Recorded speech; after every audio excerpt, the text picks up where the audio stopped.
I'm Vee Bo. This is Cal Rec Park, right behind Poly. Homie's been coming here for generations. It's on New York and MOK on the east side.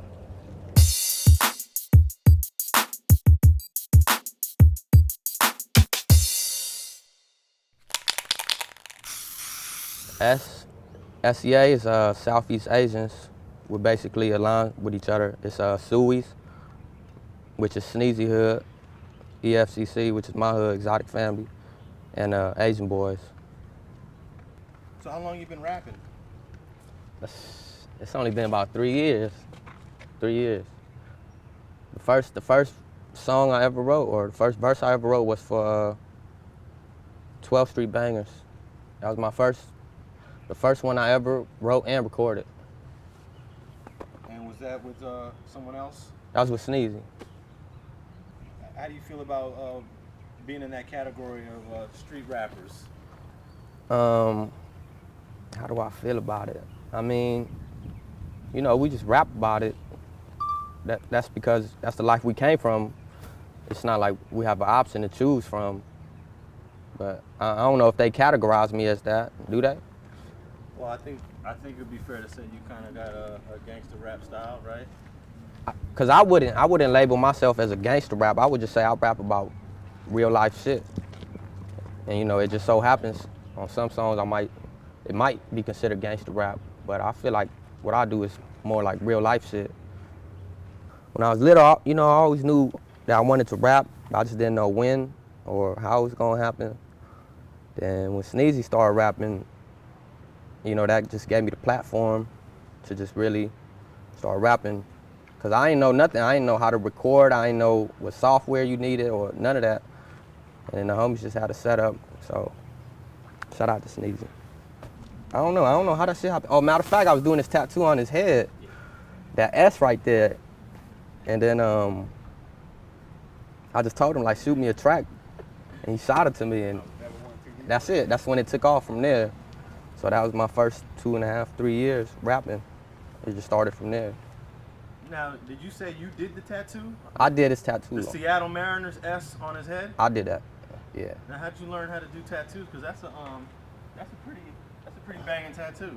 Yeah, when I was little, you know, I didn't really have money or nothing. My mom and pops, they couldn't really support me, so I had made this little bootleg machine and shit using guitar string and a pencil. And that's what I was doing. I was tatting fools up for, like, you know, low prices and shit all through school. And that was my little bullshit hustle right there. But, you know, it kept me fed some days. And then as I got older, I just bought a real machine. What was the first tattoo you did on another person? And how did you feel? Were you nervous? Because it's like permanent. Honestly, I don't even remember. I wasn't nervous, though. I was never really nervous doing tattoos. But I can't remember. I can't remember what tattoo. But that shit was probably ugly. That shit probably came out ugly. I used to fuck a lot of people's shit up before I really got the hang of it. Now tell me a little bit about being an Asian and then being in hip hop, because that's a rare kind of combination. I know other people, they see it like it's rare, but to me, I don't know. It just felt like this shit. It just happened on its own, you know. It's not like I woke up one day and I said, oh, let me talk like this, let me rap like this, let me walk like this. You know, this is generation through generation. This is how we grew up. So it's pretty much natural. I think it just depends on the music. I think the music speaks for itself, really.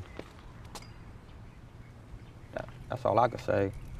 You know, I mean, after that, once they see it, it's gonna come as a surprise to them, and that's when they're gonna bring up the race issue and be like, damn, what the fuck? He Asian and he sound like that, or he rapping like that. But you know, I think good music is gonna speak for itself. It don't matter what type of shit you rapping about or singing, whatever the fuck you doing. When Jim first started coming up, I was young too, so it kind of made me proud and shit. See him serving all them fools on stage. But I think he was just tight with freestyles. I don't think he was never a real artist though. No disrespect or nothing, but that's my opinion. Now you had that song "Struggle and Pain." You were featured on that one with someone else. Yeah. And that verse, I can't remember the verse, but when I heard it, I was like, that was well written. I said, what I say? Say I gotta calculate my moves and start planning my plots. Gotta see the bigger picture, gotta think out the box, cause this life's getting realer. And mom's getting iller. And all the stress got me ready to turn gorilla. Beast mode on some shit and start beating on some shit. Quick temper, short fuse and start heating up some shit. All the times that we been through, how can I forget? All the fences that we hopped and all the licks that we done hit. Every tip that we done loaded, every hammer, every clip. Every risk that we took, it's like we jumping off a cliff. Am I crazy cause I picture better days inside my mind? You ain't never had a vision, ain't you tired of living blind? Get yourself a 9 to 5 or go commit yourself a crime. You can sit back and envy while another man shines. The government had told me when I read between the lines, no matter what I do, they still take a piece of mine. You know, like when I wrote that shit, I didn't even think. I wrote that shit in probably like 20 minutes. As soon as I heard the beat and I was standing up writing it too, it just came out the air. That shit is crazy. It's like, it's unexplainable, really. It's hard for me to just explain it to anybody or try to walk anybody through it. Cause I really don't know how it happens myself. Shit just pops into my head and that's it. Jotting. That's it. I try not to edit too much.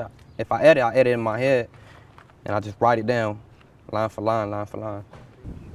But all I'm thinking right now is just develop a solid fan base. You know, I'm gonna just run with my fan base, that's it. I'm not trying, whatever I do, I just worry about making myself, as long as I feel the music and I put it out for the people that's gonna feel like me. I'm not trying to impress nobody else.